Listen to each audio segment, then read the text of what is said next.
Let's welcome my dear friend, mentor and someone who inspires me constantly, Amala Akkineni. Thank you for making me feel so welcome, and congratulations on this fabulous initiative. Sustainable living has been your way of life for many years, and now people started talking or even mentioning sustainability. So was this instilled in you since childhood, or is it your wisdom that guides you to do this way? My mother grew up in World War II, post-World War II times in Ireland. My father grew up in post-partition India. So they all had to live sustainably. In a time of scarcity, sustainability was the only way to survive. I really believe that all life originates from the availability of water.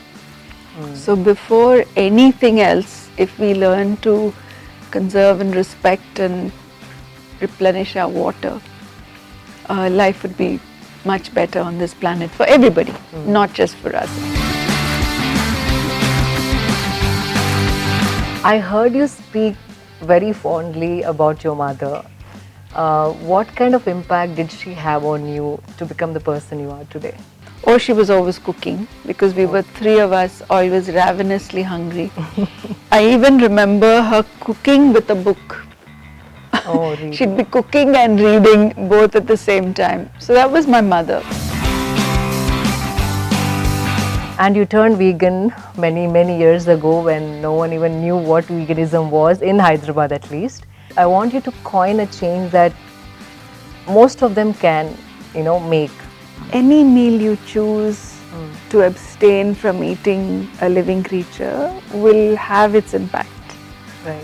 Thursday is Baba's day, and no eating non-veg, no drinking alcohol. Correct. These are abstinence practices.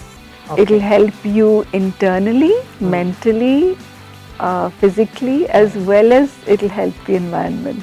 Absolutely. I think one step at a time. What is your thought on the need for green energy in current situation globally? Who have electricity, we take it for granted, but there is still a very large number of the population, a huge section of the population who still doesn't have electricity. I was wearing a slightly grand sari because it wasn't my Wedding. daily cotton. I had gone for a wedding. Yes. So I took my sari, tucked it, lifted it up, and I looked to the right. There was a store, and to the left there was a lady sitting on her doorstep. And I said, "Cheap rundandi." Jadu. I wanted a jadu, right? And I just started.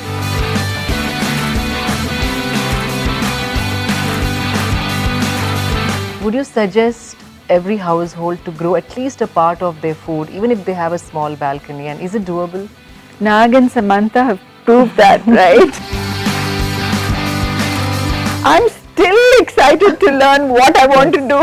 Correct, I know, absolutely. You have to instill that sense of wonder and adventure and the joy of learning. If I tell you, "Oh Shilpa, you should meditate," It doesn't happen that way. you would be revulsed by it. You would revolt and say, "Who the hell she thinks she is, telling me what to do?" Life has this beautiful way of bringing us. I think only scarcity makes the difference. Only when you get there. But So isn't it too it's late? the lockdown which forced us to think. Right. We saw the air Yeah, recover. clearing up and We saw the quality of life True. change.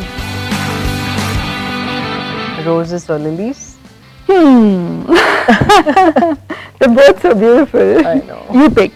Lilies, the fragrance is unbelievable for me. I love the fragrance of lilies. Roses are healing. Are they? Oh, Yeah. Yeah, from centuries, rose water is Yeah. used. Yeah, so roses for you. No, Love it. either. They're both beautiful.